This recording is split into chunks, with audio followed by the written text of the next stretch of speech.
What's up, everybody? I'm Lockouts, and we're about to go over every single class change that is about to happen when ShadowLands is released, and I'm telling you, there is a lot of them, and I mean a lot.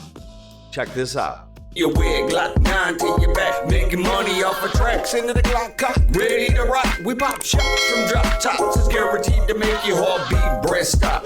Bracelet, your wallet, your chain in the watch. Give me the shirt off your back, your shoes and your socks. Your boy there with you, and fuck it, he'll watch. And don't try right me, cause you would just drop. I got the heat caught back, you wanna talk? Fuck that, fuck, shake your hands, player, I ain't even on that. Trunk where the pump at, shells make it go back. Y'all don't really want beef and y'all already know that. Y'all posing like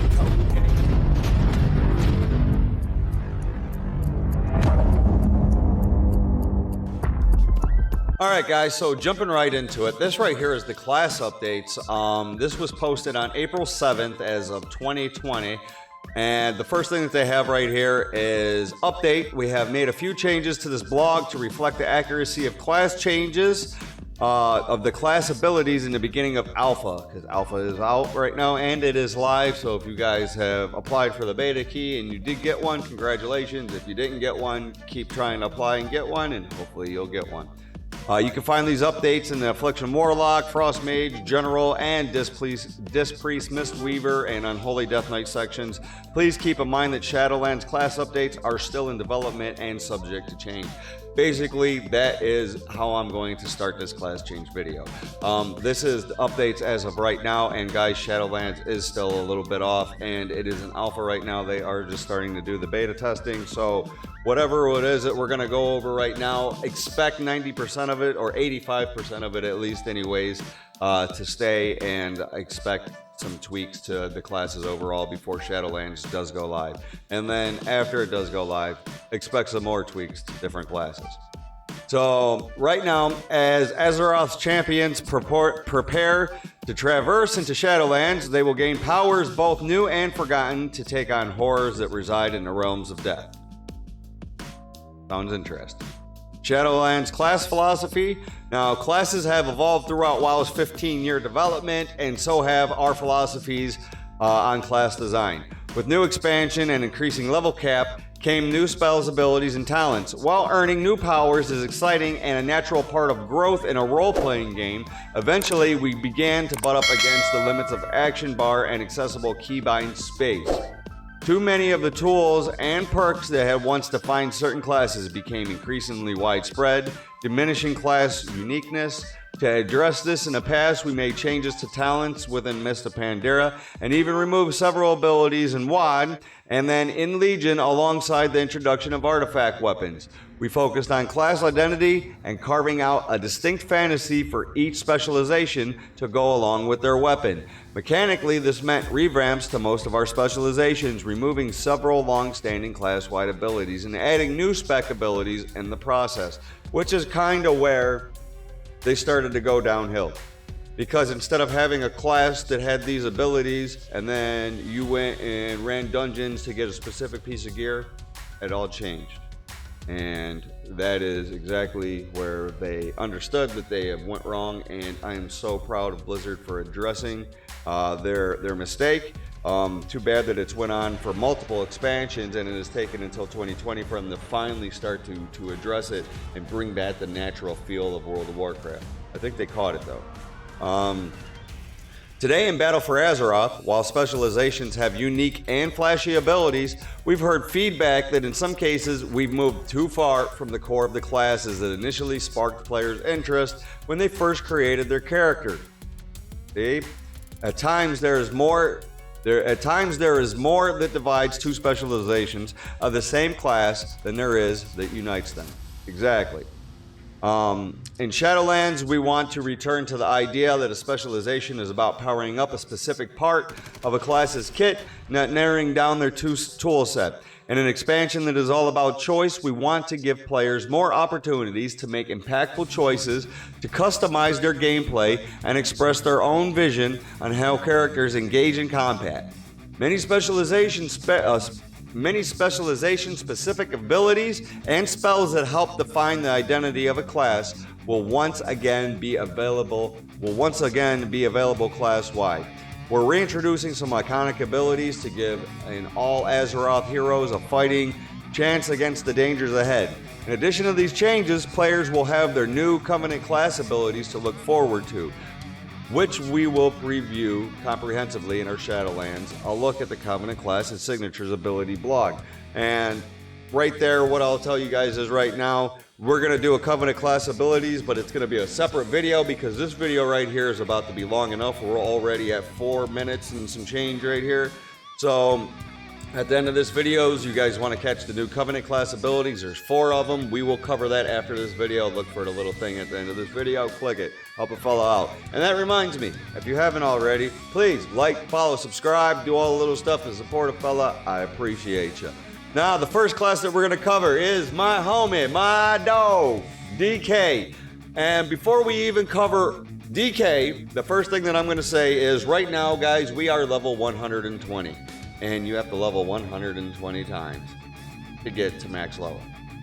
And usually within an X-Pack, they will level squish it. Well, with ShadowLands coming out, they're squishing us. They're cutting us in half, and they're bringing it back to a natural progression to leveling. So our max level is now going to be 60. And when you guys go to level, you're going to be able to, once you get to 10, you're going to be able to pick the place that you want to go. So if you want to go to Outlands, if you want to go to Pandaland, if you want to go to Kata, if you want to go to WAD, whatever it is, at level 10, you can pick that expansion and you can go there. And level 60 is max cap. Thank you, World of Warcraft. Thank you, Blizzard. You're awesome. It makes things simpler. There's a lot of content that you have to go through right now, and they are squishing it. So, first class that we'll go over right now is DK. Now, former champions of the Lich King, Death Knights overwhelm their foes with brute force and dark magic. In Legion, Death Knights became very narrowly focused thematically around their spec. For example, Frost DKs having an overwhelming majority of their spells be Frost themed only. In Shadowlands, we're unifying the core Death Knight kit by restoring many abilities back to all specs, including the popular utility options from the past.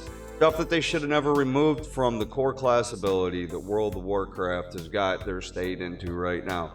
And DK, even if you're super geared, it just feels clunky. And then you go play a Demon Hunter and you're like, whoa! It's 2 complete different spectrums. I understand they are 2 different classes, but DK feels super clunky right now, and I hope that what they're doing right here will fix a lot of it. Now, they go on to say, once these changes are live, all Death Knights will be able to desecrate the ground around them with unholy magic to damage their enemies with Death and Decay. So no matter what spec you are, you're going to have Death and Decay back. Thank you.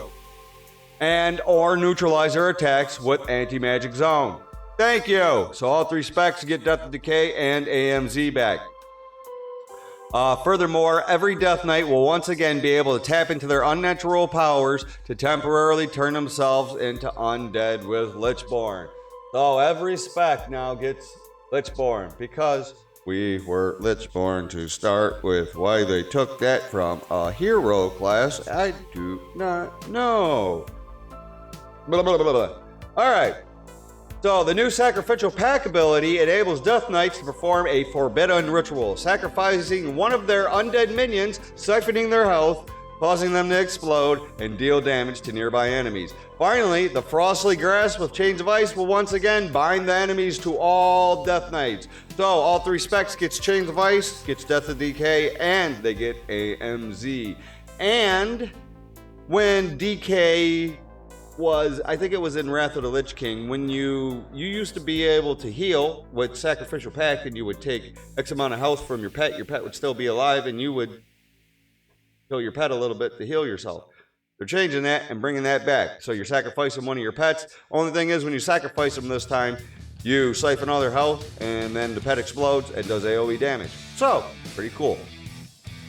Covering the first spec, which is Blood DK's tank spec.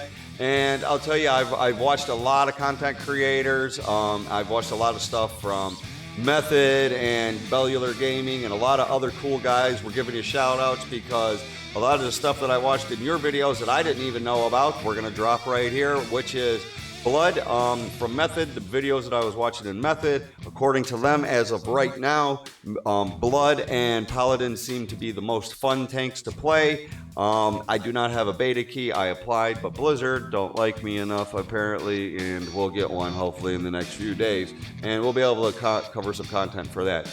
But Blood apparently seems very strong, and as of right now, the playstyle of it seems to be very, very nice, especially when you pair it with the new Covenant class abilities, and there's 4 of them.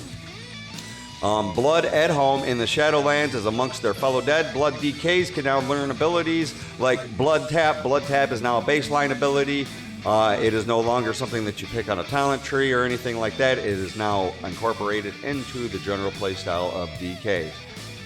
So Blood Tap allows DKs to consume essence from slain enemies to generate 1 rune, and is repeatable whenever a Bone Shield charge is used. So you can always have Bone Shield charge up and be mitigating damage.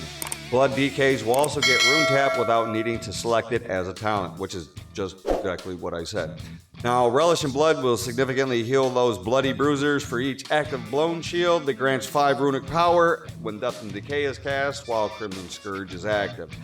So, basically, there's a new talent that Blood is getting, and I think it's called Relish in Blood. It will significantly heal these bloody bruisers each time an active Bone Shield charge.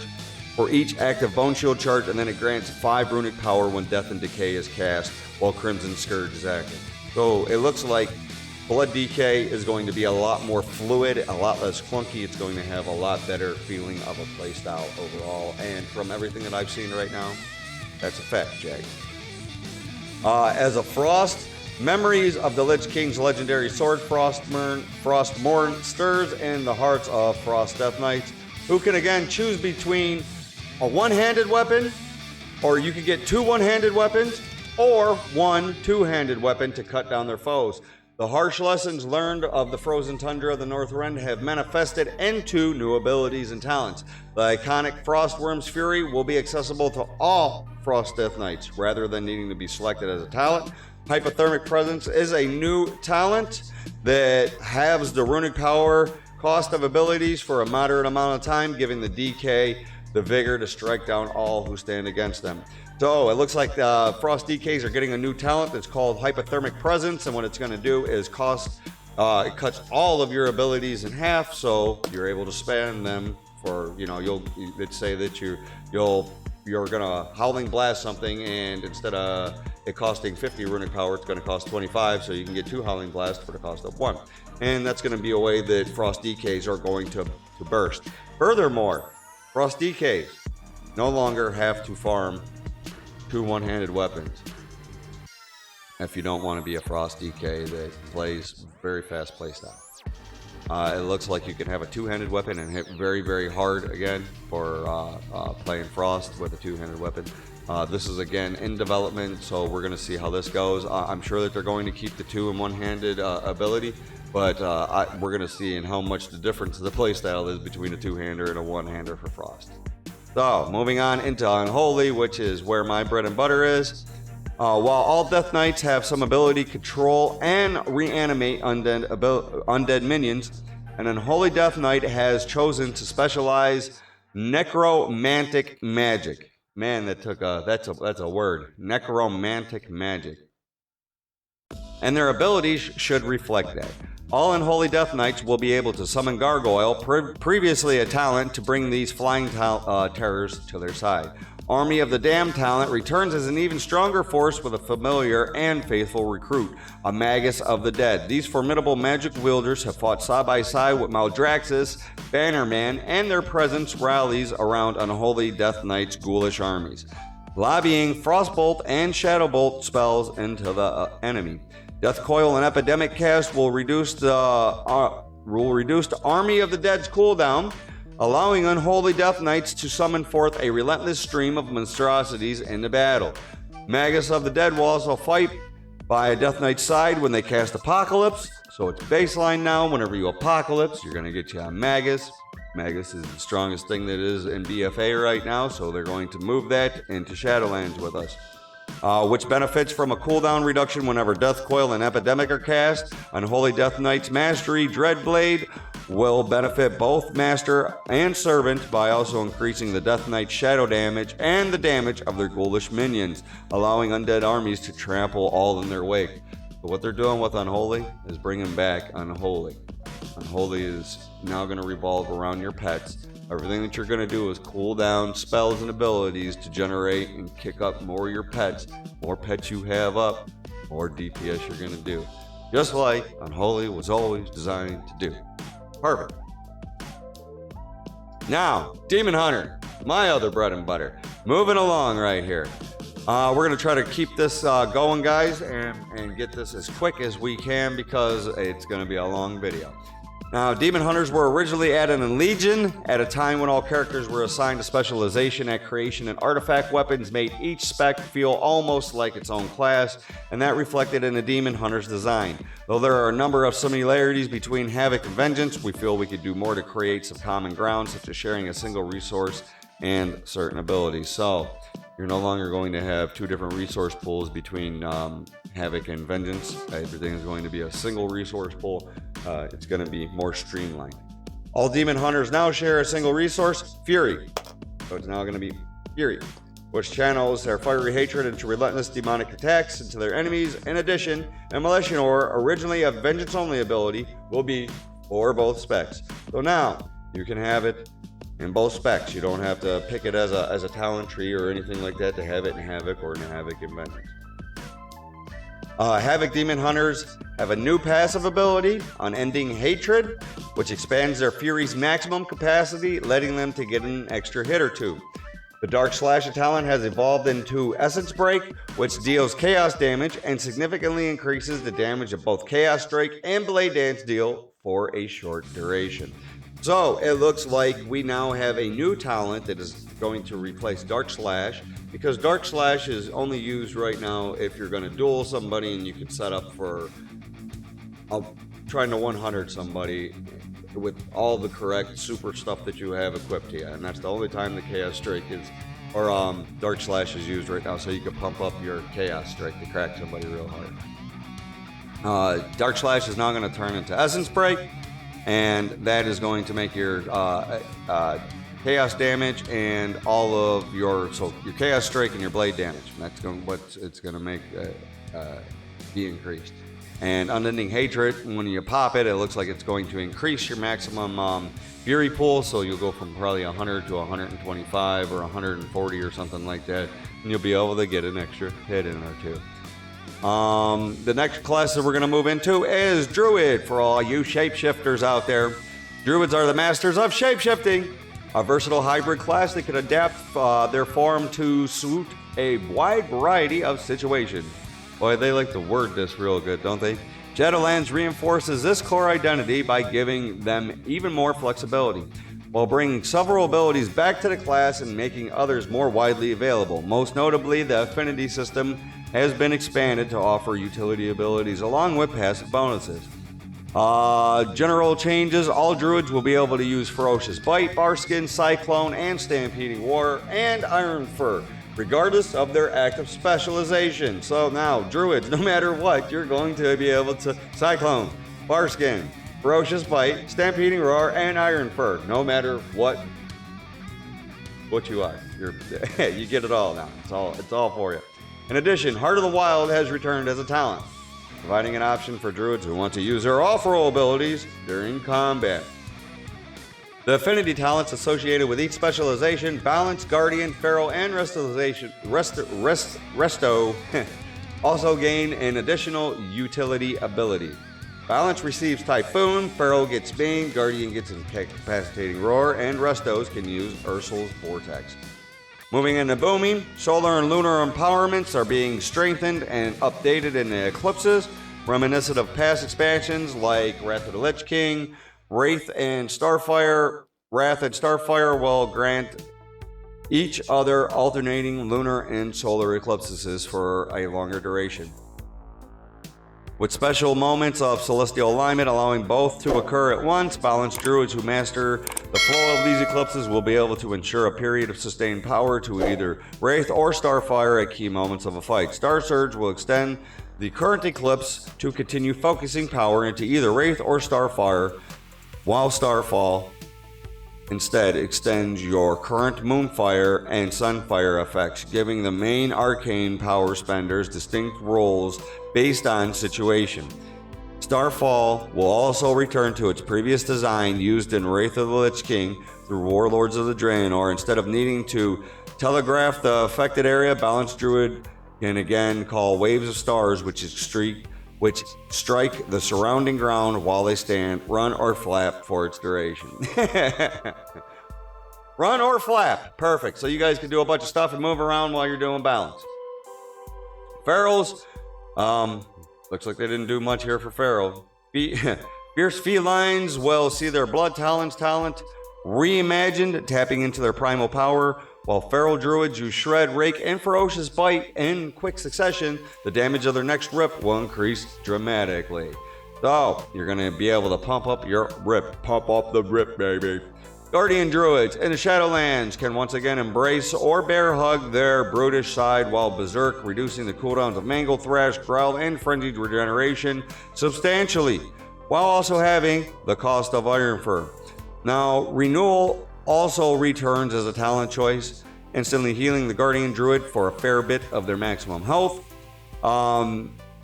As we were talking about tanks earlier, right now it looks like it's Pally, DK for the 1 and 2 spots, and then right after it in the close third is Guardian, so good news for you guys.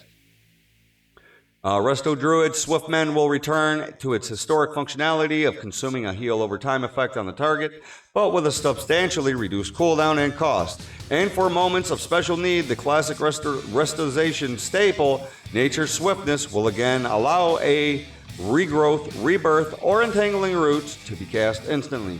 Communing with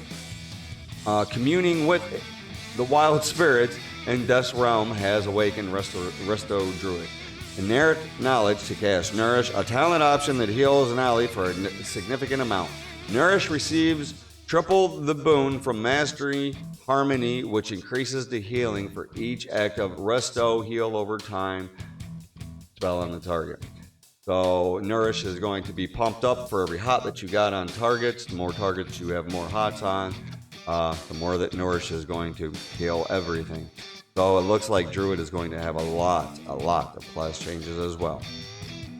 Moving into the Hunters, general changes: Arcane Shot, Eyes of the Beast, Hunter's Mark, Kill Shot, Scarab Beast, and Tranquil Shot will be available for every single Hunter, regardless of their active spec. To prepare for the fight ahead, all Hunters have their stable size significantly increased to hold many companions, including new creatures they discover and tame in the internal wilds of Shadowlands. So you guys are going to have a lot more places to hold all your pets, so you guys can tame and collect more pets. BM Hunters, a Beast Mastery Hunter's strength comes from the bond with their companions, who will ruthlessly fight at their side and savagely tear apart enemies. Bloodshed is a new talent that you guys get. BM Hunters can teach their companions commanding the beast to tear into their target. The unfortunate quarry will bleed significantly, causing them to take more damage into their pet. Beastmaster's Son of the Blood talent is being reimagined. This passive now activates when Bestial Wrath is used, granting 2 charges of Barb Shot to bloody a target and empower their bonded beast to take down threats quickly. Now, Venomous Bite is the last one that you guys get here for BM.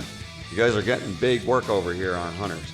Venomous Bite takes the place of Spitting Cobra and comes with a twist. When Bestial Wrath ends, a Cobra will come to aid of the Hunter in combat. The Serpent's power will increase based on how many times they use Cobra Shot during Bestial Wrath. That's pretty cool. Marksman Sharpshooters can empower Kill Shot with Deadeye, a new talent that lets the Hunter store 2 charges of Kill Shot.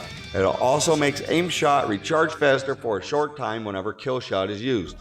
Binding Shackles is a new passive talent that causes enemies rooted by their baseline binding ability to deal less damage to the Hunter for a short time after being released from the root. Volley. It's a new talent that enables the marksman hunter to rain arrows down on a target area for a short period of time. It also empowers the hunter with the trick shots buff, causing their aim shot and rapid fire abilities to ricochet and hit up to 5 additional targets at half the damage for the entire duration of volley. That's pretty cool. Survival. To take down the horrors of waiting for them in horrors, survival hunters are refining their skills and improving their weapons and gadgets. Expect to see damage increases to Hydra's Bite, Butchery, Steel Trap, Tip of the Spear, and Flanking Strike, along with a reduction in the focus cost for chakrams, all designed to help them best the beast they'll encounter in this realm. Mage. Moving along to Mage. Mage manipulates many schools of magic, but focuses their power on one in particular. We feel it's important for every mage to have access to their spells from arcane, fire, and frost schools, especially for utility purposes, even if their damage rotation draws primarily from a single resource. So no matter what, you're going to be able to access different spells, no matter what specialization it is that you're running in Mage. And to support this, we're making more spells from all 3 schools class-wide. In addition, we felt that the Arcane Mage damage rotation lacked a focal moment that results in a big payoff. As such, the combat rotation is undergoing a significant redesign that looks like this while retaining the overall flow and feel of the spec. Arcane Explosion, Fire Blast, Frostbolt, Mirror Image are once again available for all specializations. Fire Ward and Frost Ward return to bolsters mages' defenses. Alter Time comes back from the past, allowing mages as all specs to get it back when they cast a spell from the mage's ability to return to their initial location from the same health and mana. All mages can also learn a new talent, Focus Magic, which grants an ally a significant bonus to their spell critical hit chance. In addition, when the ally critical hits with a spell, the Arcane Mage receives the same boon for a short period of time. So Arcane, major changes is happening in Arcane. And it further goes on to say right here, Wild Untamed Magic wields through Shadowlands and Azeroth's most chaotic magic wielders. They can't wait to channel it. Clear Casting now has additional stack, rendering Arcane Mages even more capable of decimating their foes. Mastery. Savant now extends the damage increasing properties beyond Arcane Blast and Barrage to all spells. Touch of the Magi moves from its current place as a talent to a baseline arcane ability, allowing wielders to target an enemy that will take an additional burst of damage from all arcane spells and spread that damage to surrounding enemies.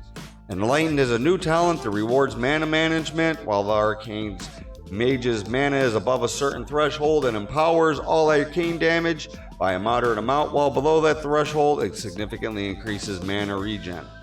Pretty cool. They're changing up the way that Arcane Mage changes completely. Fire Mages. Fire Mages now have more control over how and when they spread their Ignite with a redesigned Mastery Ignite. Fire Blast now serves as a catalyst when used against the enemy who is ignited. It spreads up to 8 enemies close to your target. So your enemy Ignite, if you are a Fire Mage, will now spread up to 8 targets. Fire Mage's talent's also getting a few new updates to help promote different play styles. Blast Wave now does more damage, and it increased the slow duration to help enemies stay at bay while melting their health away. For mages who want to watch the world burn, the cooldown reduction provided by kindling is increased, allowing the mage to get their combustion back faster for maximum critical strike godness. The damage bonus of Pyroclasm grants is also being increased, making the reward for casting the next non-instant Pyroblast much more satisfying. Frost Mages, in addition to their mirror images and alter time, Frost Mages will have cool new abilities to weave into their gameplay. One more noticeable change to Frost Mages in Shadowlands is the update to Flurry's Winter Chill debuff. Previously, Winter Chill was tied to Flurry's Momentum Speed debuff, which created tight windows and required distance checks to achieve the maximum distance bonuses. Moving into Shadowlands, Winter's Chill is now a much longer debuff that causes Frost Mage's next 2 spells to treat the target as frozen. That debuff will increase the critical hit chance from all Frost Mages. So Frost Mage is going to be more viable, especially going into PvP, it looks like. Monk, moving into monks now, guys. We are already moving into the half an hour mark, and we've got a little bit to go yet. So we're gonna try to chop this all down. Monks, in preparation for their perilous journey into Shadowlands, monks return to the peak of Serenity to study, train, and hone their skills. Several abilities from their original version of the class return to all specialization to reinforce their identity as matters of maternal combat. In addition, each specialization will receive a unique celestial cooldown ability, reconnecting them to the mystic nature of Pandaria. General changes, you guys are getting Expel Harm, Fortifying Brew, Spinning Kick, and Touch of Death. That's going to be available for all 3 of your specs. Brewmasters, you guys are getting Stuler. Brewmaster monks are prepared to do all they can. And before we even talk about this, monks, it seems, is going to be, as of right now, is the worst tank to play, sadly. Looks like they're going to need a lot of help and a lot of reworking.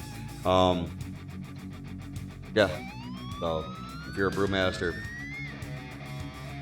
hopefully they change some of this stuff that we're about to read. Brewmaster monks are prepared to do all they can to restore balance, and again, choose between 2 one-handed weapons or one. So you can have a one-hander or 2 one-handed weapons. So you can be fast or go slow, depending on how you want to play. Brewmaster monks also have a returning passive, Shuffle, which increases the amount of physical damage that is staggered when the monk uses one of several abilities, including your Blackout Kick. Spinning Crane Kick. Celestial Brew is now a ability that absorbs damage based on an inhibitor's attack power, and Brewmaster monks can once again challenge their chosen target with Clash, a returning ability that causes both the monk and their target to bull rush each other, and at the epicenter of the conflict, root their opponent for a short duration. All Brewmaster monks will be able to use Invoke Nuzio, the Black Ox, previously a talent. Brewmaster monks get a new talent. It's called Celestial Flames. Drinking brews has a moderate chance to grant Celestial Flames, which significantly increase Breath of Fire's damage reduction and spreads its periodic damage effects to targets struck with Spinning Crane Kick. Exploding Keg returns as a talent, immolating enemies on impact and blinding them for a brief period of time.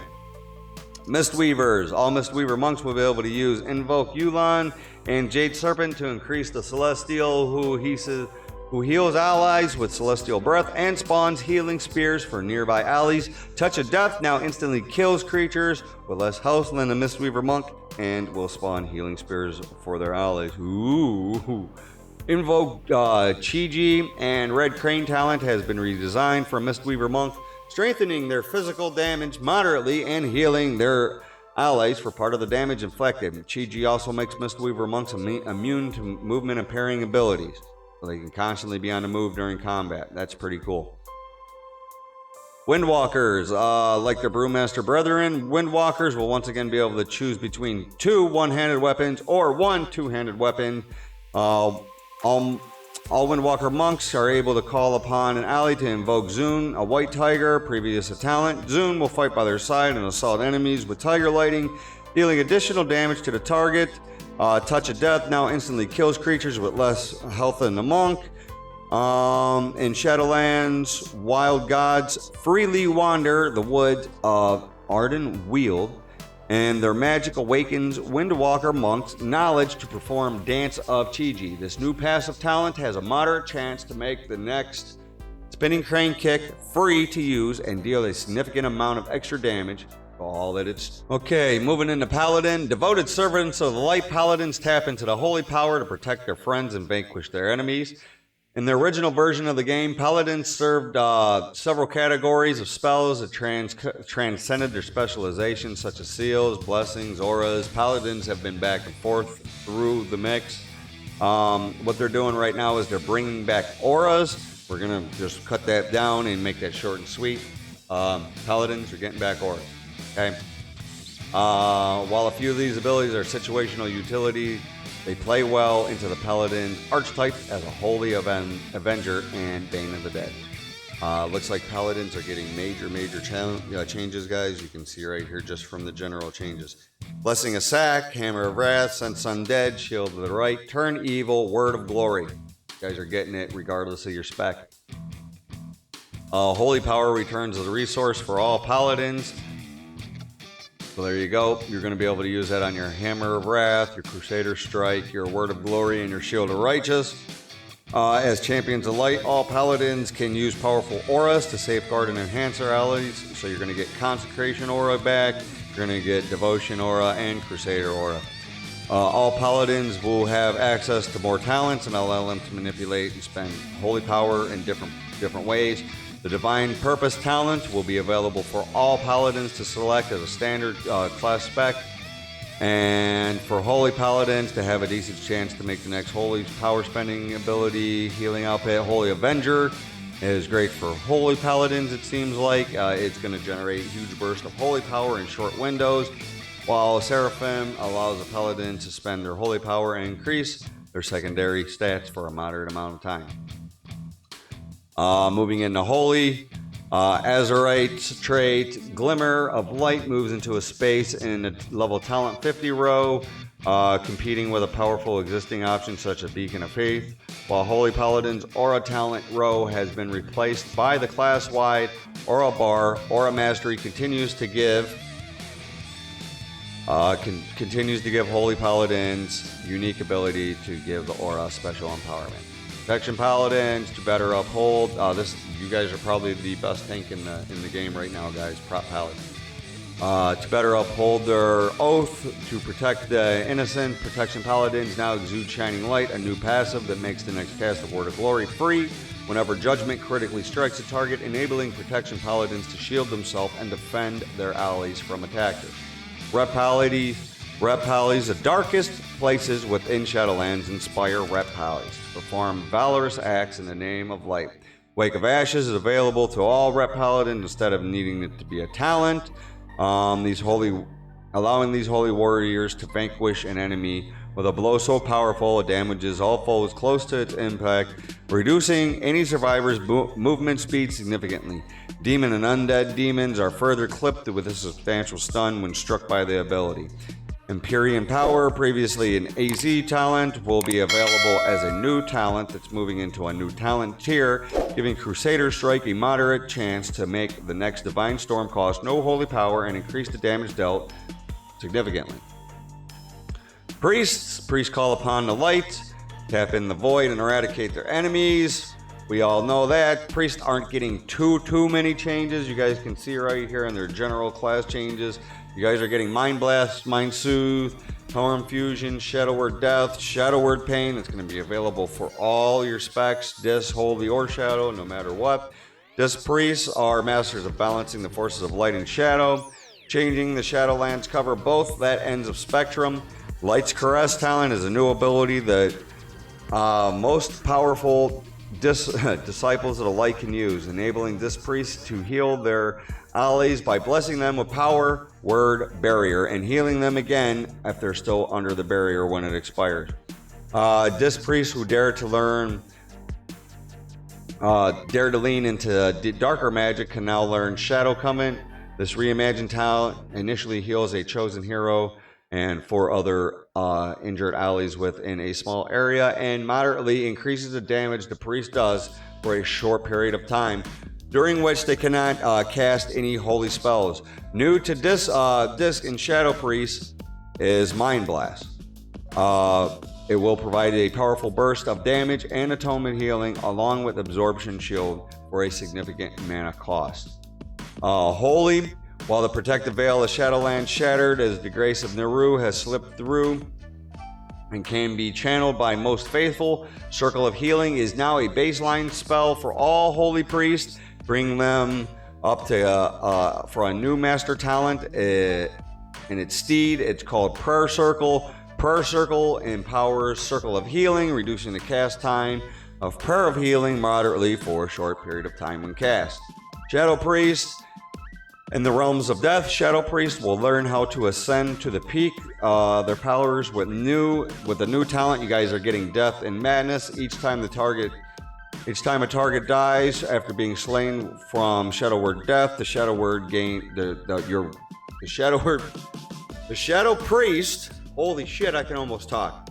Gains a substantial amount of insanity over a few seconds. In addition, Shadow Word Death resets insanity, ready to use on their next victim. Surrender to Madness returns with a wicked twist on use. The Shadow Priest instantly gains a huge spike of insanity and casts Void Eruption on the target. Over a long duration, insanity generating abilities grant 100% more insanity, and you can cast your spells while moving. Nice. Shadow Priest, you can cast while moving. However, this power comes at a terrible price. If the caster fails to slay their target during the buff window, they succumb to the shadows, and then you'll die. Rogue. Throughout WoW's history, rogues have always had a broad utility kit for damage, control, and survivability. But during development of Legion, we felt we needed to distinguish each of these specs from each other and give them a unique identity. This resulting in us dividing up too much of the core rogue kits amongst the 3 specializations, making each feel a bit thinner than before. For ShadowLands, they're working to correct this problem by restoring many iconic rogue traits to base class, while preserving much of what's novel about each specialization.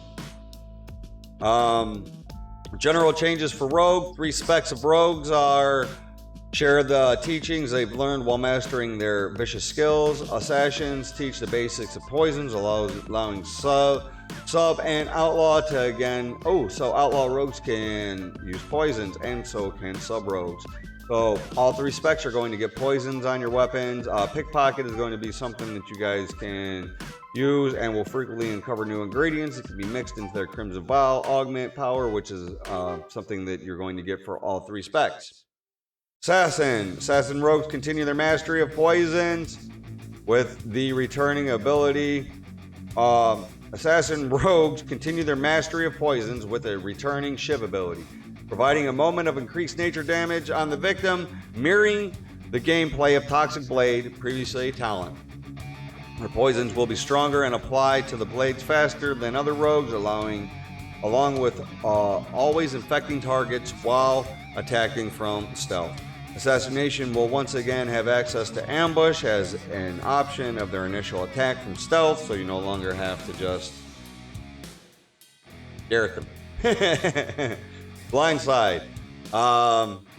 Blindside is it's a talent. It has changed to give Assassin a chance to allow access to ambush even while out of stealth, with a higher chance on lower health targets. Shiv gives access to an upgrade through Toxic Blade, reducing its cooldown to provide more frequent assaults of increased nature damage.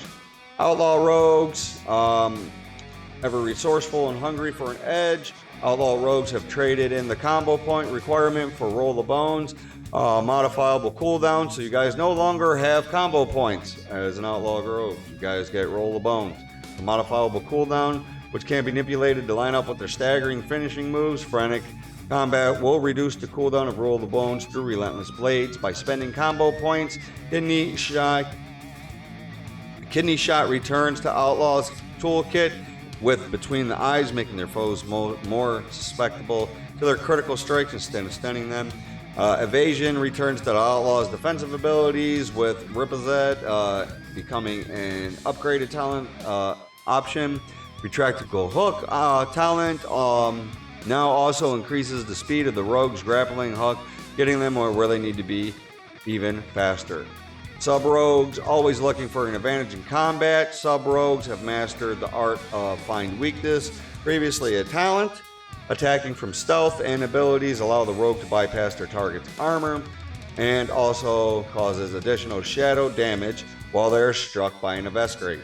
Find Weakness can also mark a large number of targets who need to set up for their new area of effect finisher. Shadow Vault, which now assaults targets with their Find Weakness, will for additional shadow damage. Shadow Dance gains the power of Dark Shadow. It was previously a talent and increases all damage active at the cost of less frequent dancing. Rupture returns as sub-rogues damage over time bleed finishing move instead of Shadowy Nightblade. However, they'll still have access to movement speed reduction and healing reduction through wound and crippling poison. So, looks like Rogue is getting major changes, especially to Outlaw. Alright, and moving into Shamans. Shaman, as a class, Shamans have long had some of the most distinctive categories of spells in the games: Totem, Shock, Shields, Weapons Imbues, Chain Spells. But over time, some have become the domain of specific specializations. In Shadowlands, we're giving these abilities back to the entire class. General changes. In Shadowlands, you're going to get Chain Heal, Chain Lighting, Healing Stream Totem, Flame Tongue Weapon, Flame Shock, and Frost Shock, and Lightning Shield. So it's going to come back to all three, you guys. For Elemental, the Maelstrom, Resource, and Accompanying Bar have been removed. So there is no more Maelstrom for Elemental Shamans. No more Maelstrom, Resource, no Accompanying Bar. Gone. Bye. Returning Elemental Shamans have their former cooldown managed play. Returning Elemental Shamans to their former cooldown management playstyle. When we added Maelstrom to Shamans and Legion, we wanted to improve affordance around the use of Earthshock and Earthquake in their rotation. But the addition of the resource had the side effect of converting the spec into one of the buildier, spendier abilities, which comes with certain build-in expectations on the payoff of its spenders. While an elemental shaman possesses Earthshock and it consumes most of their resource, the expectation of the movement of the peak of their rotation should be a big payoff. So basically, they're going to give you Earthshock back. It's going to be a big payoff at the end of it for single shock rotation. When you have, you're going to get full mutation, and it's going to help you determine when you should insert Earthshock to your rotation. And Chain Lightning is going to be your AoE spending ability. Echoing Shock is going to be a new talent that blasts the target for a significant amount of damage. And it makes it so the Shaman's next healing or damage dealing spell cast a second time shortly afterward without costing a additional resource. So you're going to get a duplicate mirrored cast spell. And for enhancement Shamans, you guys are getting a whole bunch of stuff that is going to happen to you guys. As with Elemental, Maelstrom Resource, it's gone. No more Maelstrom Bar. That is now gone. It is removed from the enhancement. Enhancement's going to return to a specialization based on managing a number of cooldown abilities along with high points around a repeat cost of Storm Strike. So, Maelstrom Weapon, it's going to return. You guys are going to get Flame Tongue Weapon and Wind Fury Weapon. You guys are going to get a previous passive bonus, Hailstorm. It's been redesigned so that it resets the cooldown of Flame Shock and Frost Shock whenever you use Storm Strike. Searing Assault metamorphosizes into a powerful fire attack, striking the foe for significant fire damage and causes their Searing Totem to cast incredibly fast. It also triggers Flame Shock to rapidly dish out its damage over time burn effects to melt enemies. Overcharge now generates 5 stacks of Maelstrom Weapon instantly. Stormkeeper will make your next 2 Lightning Bolt or Chains instant cast. And Elemental Blast is now a talent option for enhanced Shamans, giving your melee focus spec access to a powerful spell to destroy foes from a distance. So you're going to get Elemental Blast so that you'll have a ranged spec as a LE Shaman or enhancement Shaman. Resto Shamans are, again, no more Maelstrom or any of that stuff. I don't think that you guys had that as a Resto Shaman. You guys had mana anyways. You guys are going to stay on mana. Earth Shield is going to be something that you're going to get for all Resto Shamans without needing to select it as a talent. And Surge of the Earth is a new talent that expends a few charges of Earth Shield to significantly heal the current Earth Shield target and several nearby allies. And moving into Warlocks now. All Warlocks will be able to afflict their foes with Curse of Tongues, Curse of Reckless, Curse of Weakness, Curse of Doom. In addition, Warlocks can manipulate space with Demonic Circle. Tongue-Tied is a new talent that empowers spells lobbed at targets suffering from Curse of Tongues, causing them to seal the victim from receiving healing effects, forcing them to succumb to all incoming damage for a moderate amount of time. Affliction locks. Unstable affliction sacrifices its stacking effect to torture its victim longer, and all without consuming a soul shard. Affliction warlocks can exacerbate the malice they sow with Malefic Rapture, a new ability that deals damage to all enemies affected by their periodic spells, increased for each periodic effect on the target. So UA locks are going to get Malefic Rapture, new talent. New talents will be available for Affliction Warlock to more effectively drain away the life from the victim. So the seeds will now embed 2 additional seeds into nearby enemies, combined with the new Malefic Rupture ability can make for explosive results. Ooh. And demo locks. Dark Pact will now scale with spell power to absorb more spell damage than ever before. Demo locks will also discover that the Dark Fury talent is a new effect in addition to the cooldown reduction it provides. It empowers Shadow Fury by increasing its area effect as the spell crashes down on the battlefield. And Destruction locks. Fire and Brimstone is getting an upgrade in ShadowLands as it now generates 2 Soul Shard fragments for each additional enemy struck by the Warlocks empowered Incinerate. Warrior. Warriors clad in heavy armor and wielding brutal enemies. It's often forgotten that warriors are also hybrids, equally adept in dealing damage and protecting their allies in the front line. We want to restore utility to all 3 warrior specs by bringing back many iconic abilities that were useful across the game. In addition, several talents have undergone revision for each spec to increase build diversity and gameplay variety. General changes: execute, hamstring, ignore pain, shield block, shield slam, slam, spell reflection, and whirlwind are available for all of your specs while playing a warrior. Challenging shout and intervene are returning so that you could use them. Shattering throw is also back with a new twist. It will deal devastating damage against foes protected by an absorption shield, so it'll pop bubbles. Lastly, Double Time and War Machine can now utilize by all specs as a talent. Moving into arms, the armies of Maldraxxus have inspired arms warriors to return to several key material. All right, moving into arms. You guys are going to get Piercing Howl. It can now be used by arms warriors, giving them another way to stop enemies in their tracks by dazing them and significantly reducing their movement speed. Cleave is a talent. It has been redesigned. After striking 3 targets with Whirlwind, the warrior can use Cleave to strike all enemies in front of the warrior, inflicting Mastery, Deep Wounds, a scaling Deep Bleed effect. The Deadly Calm talent has now been redesigned and will completely remove the rage cost of the next 4 abilities, and includes a passive effect that increases the warrior's maximum rage by a moderate amount. Dreadnought now takes on the Seismic Wave Azerite trait, empowering Overpower to deal damage to enemies in a line. When Overpower hits 2 targets with sweeping strikes, Dreadnought causes 2 devastating seismic waves. Man, can they word this any more with any more bigger freaking stupid words to describe something that just does one thing? Like, oh, well, when you push this button now, it's going to instead hit 1, it's going to hit 4 targets. They have to put all these giant fucking words in there. Fury Warrior. Fury Warriors will find themselves at home in the Shadowlands and will be able to perform feats of battle that were previously unfathomable. See what I'm saying? Fever in Battle is a new talent where warrior loses themselves in bloodthirst during Whirlwind and also slams their primary target and gains additional rage.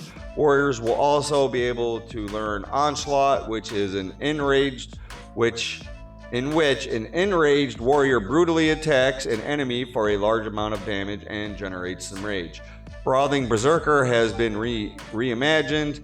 Now, when the warrior reaches 100 rage, they gain haste and movement speed over a few seconds. Wrecking Ball returns as a talent, which gives the warrior a moderate chance for their next Whirlwind to deal a devastating amount of damage. And Fresh Meat now causes Bloodthirst to always enrage the first time you strike a target with Bloodthirst. Moving into Protection, last and finishing this off. In their shining armor, Protection Warriors are as seen as stalwart defenders, but behind the shield stands a cold-blooded tactician. Protection warriors can now tap into their brutal slam with some reimagined talents. Best served cold increases the damage of revenge when the damage bonus increasing significantly after a successful dodge or parry has been made.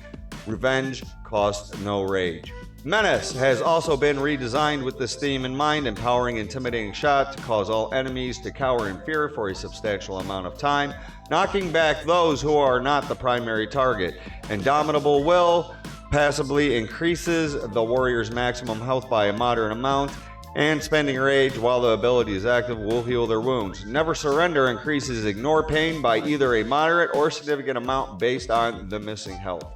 This is all of the class changes for every single one. Now, mind you, that a lot of this is still ongoing. A lot of this is still going to be changing. A lot of this is still, it's in the very, very beginning development phase right now of everything for ShadowLands.